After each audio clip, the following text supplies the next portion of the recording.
welcome to ReDesign You. I'm Jean, the functional medicine health coach. And I'm Chad, certified functional medicine provider.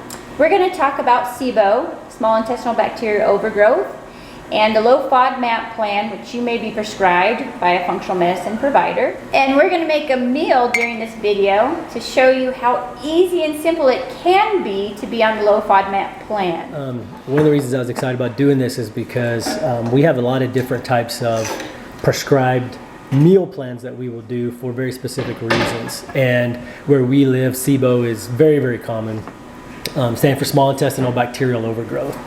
And with Sibo, what happens is the bacteria from the large intestines kind of moves up into the small intestines, where in the large intestines, it's anaerobic, can't have any type of oxygen. It doesn't want any oxygen to survive. When it moves up into the small intestines, there's oxygen there, and so this becomes pathological. So what happens is you start to have a difficult time absorbing nutrients because of that bacteria being in the wrong place.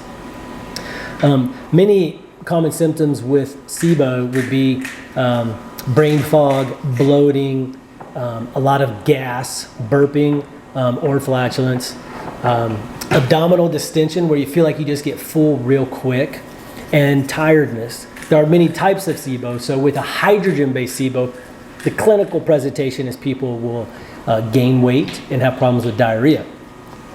The complete opposite end of that would be a methane form where people can't gain weight and they're constipated.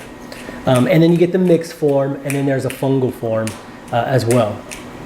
So when we think about the type of person that would fit this kind of presentation, it might be somebody who's been diagnosed with IBS, somebody who says my belly always feels bloated, or I have a hard time losing weight.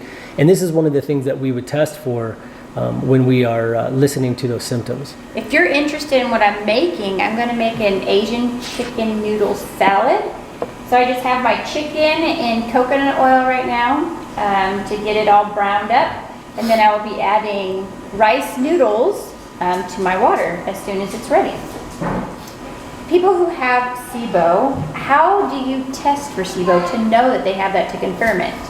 So there is a breath test that you can do for Sibo, a stimulated test where you usually will use something called lactulose, and then you end up breathing into this bag every 30 minutes for about 2 to 3 hours, depending on which one you do, to see what gas you expel, that hydrogen or the methane.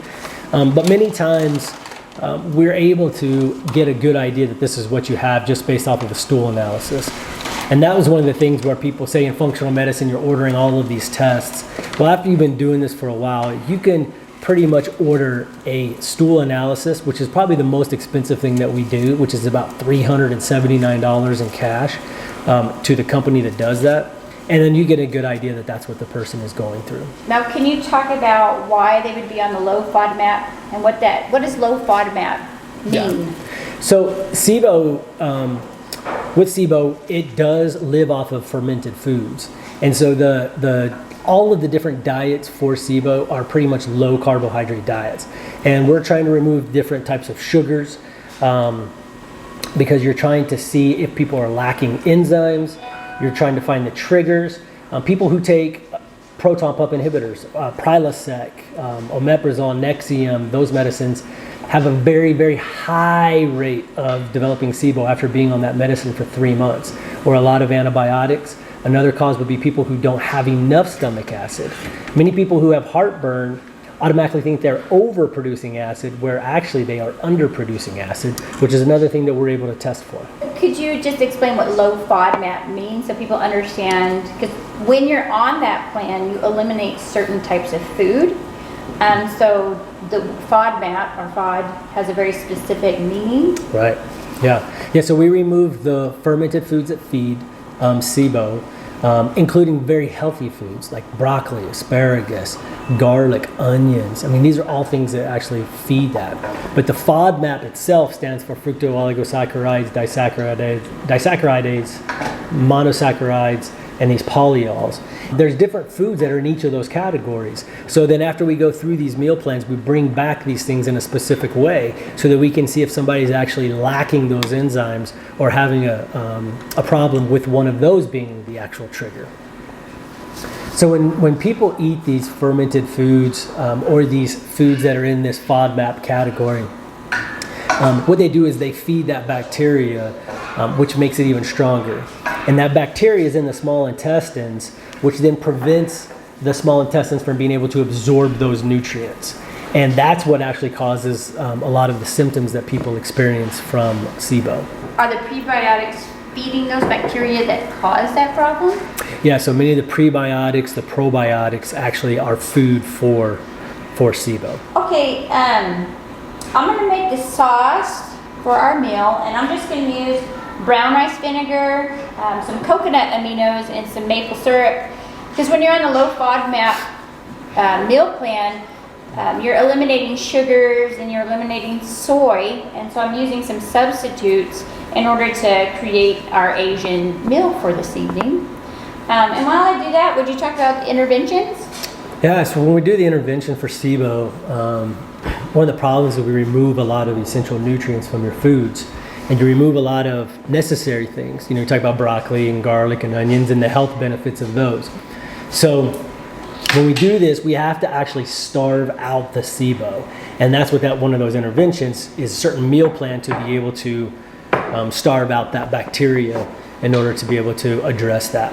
We end up having to do some supplements because we are removing essential nutrients, so you have to do some supplements to bring that. And then we try to cool the gut down and to help the gut to repair, which normally takes about 21 days to help the gut to repair, to be able to start absorbing those nutrients the way that they're supposed to again.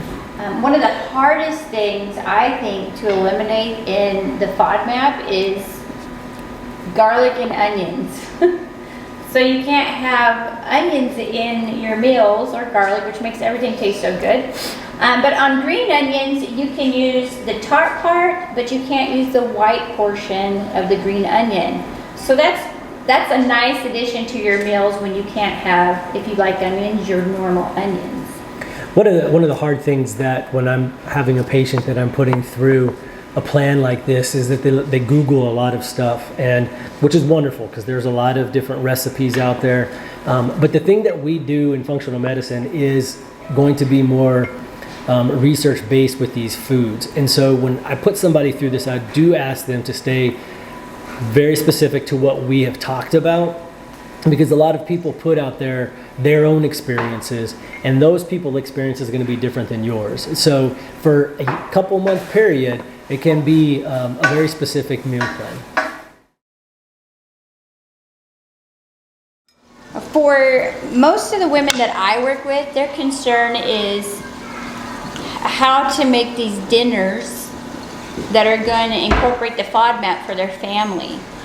And I think the key is really finding really simple, easy things to make that your family enjoys. And sometimes that's just making something your family already eats, but just making substitutions. You know, instead of using sugar, you might use maple syrup. Instead of soy sauce, you'd use the coconut aminos in your foods. And that'll just help, you know, with your family to incorporate the low FODMAP meal plan. Right now, I'm just gonna add everything to my cooked chicken and then put the sauce on it, and then it's ready to serve. And this is really simple meal. It's just, like I said before, just some real simple rice noodles. And I already cut up all my vegetables that I was going to use.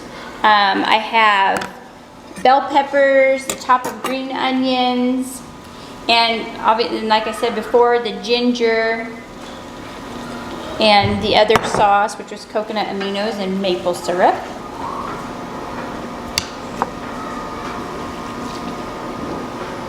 So we wanted just to give an example of one of these prescribed meal plans and different things that we do to try to help the individual person achieve their goals. And this by no means is something that's for everybody.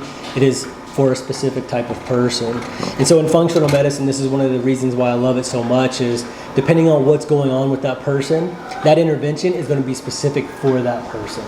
This Sibo has changed many people's lives, and by these interventions that we're kind of talking about and giving a small brief description of, it has helped them to overcome these obstacles that they've never been able to overcome before.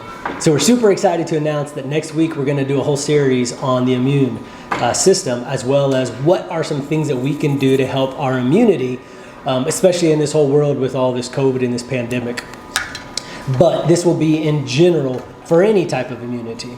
So we're going to talk about foods, of course. We're going to talk about types of movement and types of exercise, and actually which ones will actually hurt you and hurt your immune system. We're going to talk about herbs and teas, as well as some supplements that might be able to come alongside of the others to help you to build up that immune system. So I'll be looking forward to our next couple of videos, and we thank you guys for joining us.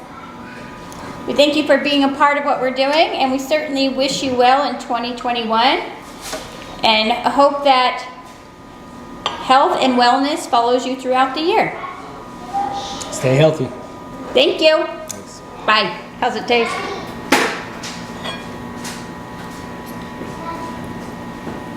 Good. Don't forget to subscribe. And right here is another video that you can click on to find out more information about functional medicine and some of the other things that Chad has spoken about.